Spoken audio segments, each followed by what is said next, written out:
স্বাগত জানাচ্ছি আমাদের নিয়মিত সংবাদ বুলেটিনে। সাম্প্রতিক সময়ে দেশের রাজনীতিতে বইছে উত্তেজনার ঝড়। একের পর এক গুরুত্বপূর্ণ ব্যক্তিদের বক্তব্যে যেন স্পষ্ট হয়ে উঠছে সামনে আসছে নতুন চ্যালেঞ্জ। আজকের শিরোনামগুলো যদি একসাথে দেখি তাহলে বোঝা যায় সময়টা আর আগের মতো স্বাভাবিক নেই। আমাদের আজকের প্রধান শিরোনামগুলো হচ্ছে: প্রধান উপদেষ্টা জানালেন এখন সময় এসেছে কঠিন সিদ্ধান্ত নেয়ার। এই বক্তব্য কিসের ইঙ্গিত দিচ্ছে? রাজনৈতিক অঙ্গনে নতুন কোনো মোড় আসছে কি? বাংলাদেশ আর কখনো কোনো ১-১১ হবে না বললেন রাশেদ খান মেনন।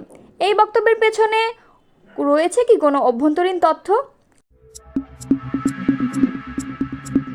ডক্টর ইউনূসকে পদত্যাগ করালে ছাত্র জনতা গঠন করবে বিপ্লবী সরকার, এমন হুঁশিয়ারি এসেছে সরাসরি রাজপথ থেকে। এর মানে কি নতুন কোনো গণ আন্দোলনের সূচনা? এই ঘটনাগুলো কি কাকতালীয় নাকি কোনো বৃহৎ রাজনৈতিক রূপরেখার ইঙ্গিত? বিস্তারিত জানুন পুরো প্রতিবেদনে।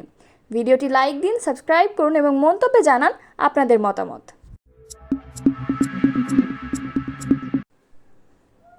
বিস্তারিত জানাচ্ছি এখন। অন্তর্বর্তী সরকারের প্রধান উপদেষ্টা ডক্টর মোহাম্মদ ইউনূসের পদত্যাগের ইচ্ছে প্রকাশের গুঞ্জনে গত দুদিন ধরেই উত্তপ্ত দেশের রাজনৈতিক অঙ্গন। এই অবস্থায় পদত্যাগের সিদ্ধান্ত না নিয়ে প্রধান উপদেষ্টাকে কঠিন সিদ্ধান্ত নেওয়ার আহ্বান জানিয়েছেন সুপ্রিম কোর্টের আইনজীবী ও সংবিধান বিশেষজ্ঞ ডক্টর তুহিন মালিক। শুক্রবার রাতে ফেসবুকে দেওয়া এক পোস্টে এমন মন্তব্য করেছেন ডক্টর তুহিন মালিক। তুহিন মালিক তার ফেসবুক পোস্টে লিখেছেন, মাননীয় প্রধান উপদেষ্টা মহোদয়, আপনার উদ্দেশ্যে বলছিলাম আপনি বৈশ্বিক পরিমণ্ডলের খেলোয়াড়, কিন্তু দেশীয় ম্যাচ খেলার জন্য কতটা অভিজ্ঞ।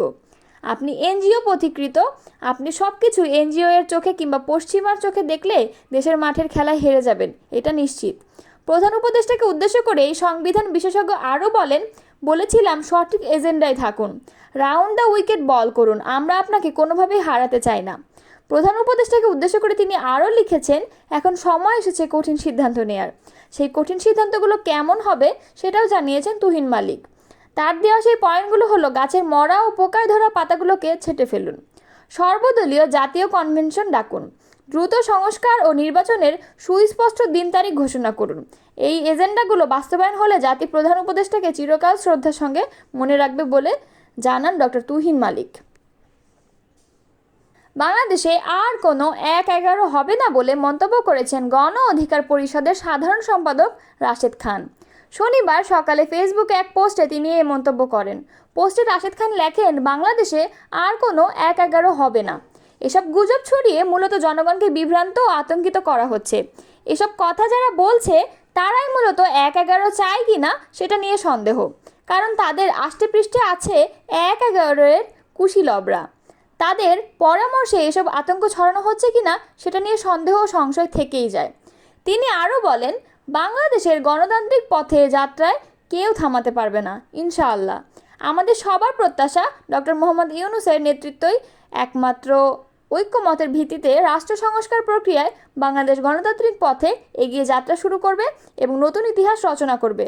আর সেজন্য রাজনৈতিক সহনশীলতা ও ঐক্য অত্যন্ত জরুরি। জাতীয় নাগরিক পার্টির কেন্দ্রীয় যুগ্ম মুখ্য সমন্বয়ক মেহরাব সিফাত বলেছেন, আমরা ২৪-এর ছাত্র জনতা ডক্টর ইউনূসের উপর যে দায়িত্ব হস্তান্তর করেছি তা পূরণ করতে সে প্রতিজ্ঞাবদ্ধ। যদি বৈদেশিক চক্রের কোনো ষড়যন্ত্রের কারণে ঘরোয়া কোনো চাপের মধ্যে তাকে পদত্যাগ করানোও হয়, ইতিহাসের পাতায় সেটা লেখা থাকবে। কিন্তু তার থেকেও সবচেয়ে বড় ইতিহাস আবার আমরা এই বাংলা মাটিতে তৈরি করতে ছাত্র জনতা এবার একেবারে বিপ্লবী সরকার গঠন করবে। শুক্রবার রাত 10টার সময় মাদারীপুর জেলার রাজের উপজেলার টেকেরহাট তালুকদার ডিজিটাল প্লাজায় অনুষ্ঠিত জাতীয় নাগরিক পার্টির আলোচনা সভায় প্রধান অতিথির বক্তব্যে তিনি এসব কথা বলেন। মেহরাব সিফাত বলেন, ডাক্তার ইউনূসকে জোর করে কোনো ধরনের চাপ সৃষ্টি করা হলে ছাত্র জনতাকে সেই দায় নিতে হবে। নতুন রাজনৈতিক ব্যবস্থা, সমাজ ব্যবস্থা, শিক্ষা ব্যবস্থা গঠন করে নতুনের রাজত্ব কায়েম করে নতুন বাংলাদেশের স্বপ্ন দেখিয়ে তারপর গণতান্ত্রিক প্রক্রিয়ায় এদেশকে ছাড়বে ছাত্র জনতা। তিনি বলেন, ২৪শে রাজপথ রক্তে রঞ্জিত করা শহীদ ও আহত ছাত্র জনতার আত্মা ডক্টর ইউনূসের কাছে সমর্পণ করেছে এবং তাদের প্রতিজ্ঞাও ডক্টর ইউনূসের কাছে আছে। ছাত্র জনতার উদ্দেশ্যে মেহরাব সিফাত বলেন, আপনারা কেউ ঘরে ফিরে যাবেন না, মনে করবেন না যে দায়িত্ব শেষ হয়ে গেছে। আমাদের অনেক বেশি সংগঠিত হওয়া দরকার, যেহেতু 17 বছরের আওয়ামী জাহিলিয়াতের সময় একটা কেন্দ্রীয় ডাকে নিপীড়িত সকলে রাজপথে নেমেছিলেন। কিন্তু এবারের আন্দোলন ভাঙা নয়, গড়ার আন্দোলন। এবারের আন্দোলনে আমাদের নতুন ব্যবস্থা গড়ে দেখাতে হবে। ফ্যাসিবাদের বিরুদ্ধে দলমত নির্বিশেষে সকল গোষ্ঠীকে একতাবদ্ধ হতে হবে। তিনি আরও বলেন, আমাদের বিরুদ্ধে ইতিমধ্যে বিভিন্ন ষড়যন্ত্র শুরু হয়েছে। আহত ও শহীদদের বিচার ব্যবস্থা এখনও শুরু হয়নি। বিচারের আগ পর্যন্ত এই হত্যার প্রশ্নে, রক্তের প্রশ্নে ছাত্র জনতা ও আওয়ামী লীগ ব্যতীত সকল দলকে একতাবদ্ধ থাকতে হবে। যাদের মধ্যে ফ্যাসিবাদী, টেম্পো স্ট্যান্ডে চাঁদাবাজি, দোকানে দোকানে গিয়ে ডাকাতি, ছিনতাই ও মানুষকে জোর জবরদস্তি হুকুম দেওয়ার বৈশিষ্ট্য নাই, সেই ফ্যাসিবাদ বিরোধী জনতাকে একত্রিত থাকতে হবে। এ সময় জাতীয় নাগরিক কমিটির সদস্য আজগর শেখের সঞ্চালনায় আরও উপস্থিত ছিলেন বৈষম্য বিরোধী ছাত্র আন্দোলন মাদারীপুর জেলা কমিটির আহ্বায়ক নেয়ামত উল্লাহ, সদস্য সচিব মাসুম বিল্লাহ, জাতীয় নাগরিক কমিটির রাজৈর উপজেলার সদস্য মহসিন ফকির, জাবের হাওলাদার, রাজৈর উপজেলার বৈষম্য বিরোধী ছাত্র আন্দোলন নেতা আফরান জামি সহ জেলা ও উপজেলার বৈষম্য বিরোধী ছাত্র আন্দোলন ও এনসিপির বিভিন্ন নেতাকর্মীরা। লন্ডনে শেখ হাসিনার ঘনিষ্ঠদের 90 মিলিয়ন পাউন্ডের সম্পত্তি জব্দ। এবার যাচ্ছি বিস্তারিত সংবাদে। বাংলাদেশের ক্ষমতাচ্যুত শাসক শেখ হাসিনার সঙ্গে সম্পৃক্ত দুই ব্যক্তির লন্ডনে প্রায় 90 মিলিয়ন পাউন্ডের বিলাসবহুল সম্পত্তি জব্দ করেছে যুক্তরাজ্যের national crime agency NCA. British গণমাধ্যম দ্য গার্ডিয়ানের এক খবরে বলা হয়েছে, ক্ষমতাচ্যুত সাবেক প্রধানমন্ত্রী শেখ হাসিনার ঘনিষ্ঠ সহযোগী ও উপদেষ্টা সালমান এফ রহমানের ছেলে শায়ান এফ রহমানের লন্ডনে থাকা দুটি সম্পত্তি জব্দের আদেশ পেয়েছে এনসিএ। খবর দ্য গার্ডিয়ানের।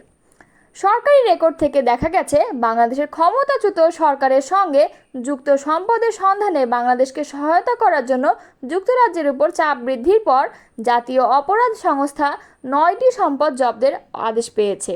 এই আদেশের ফলে আহমেদ শায়ান রহমান এবং তার চাচাতো ভাই আহমেদ শাহরিয়ার রহমান লন্ডনের গ্রোস ভেনর স্কয়ারে অ্যাপার্টমেন্ট সহ কোনো সম্পত্তি বিক্রি করতে পারবেন না।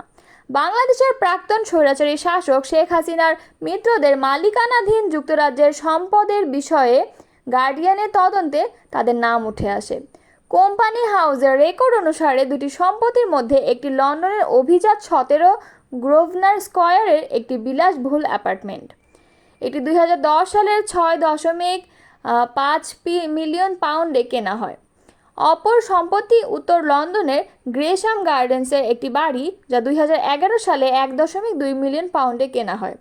বাংলাদেশে দুর্নীতির অভিযোগে অভিযুক্ত সালমান এফ রহমান শেখ হাসিনার বেসরকারি শিল্প ও বিনিয়োগ বিষয়ক উপদেষ্টা ছিলেন এবং দেশের অনেকেই তাকে শেখ হাসিনার শাসনামলের সবচেয়ে প্রভাবশালী ব্যক্তিত্ব হিসেবে মনে করতেন।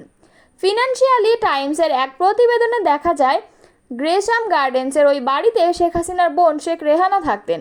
ট্রান্সপারেন্সি ইন্টারন্যাশনাল ইউকে এর নীতি পরিচালক ডানকান হোমস বলেন, আমরা যুক্তরাজ্যের আইন প্রয়োগকারী সংস্থাগুলোকে তদন্ত চালিয়ে যাওয়ার এবং বিলম্ব না করে সন্দেহভাজন সব সম্পদ জব্দ করার আহ্বান জানাচ্ছি।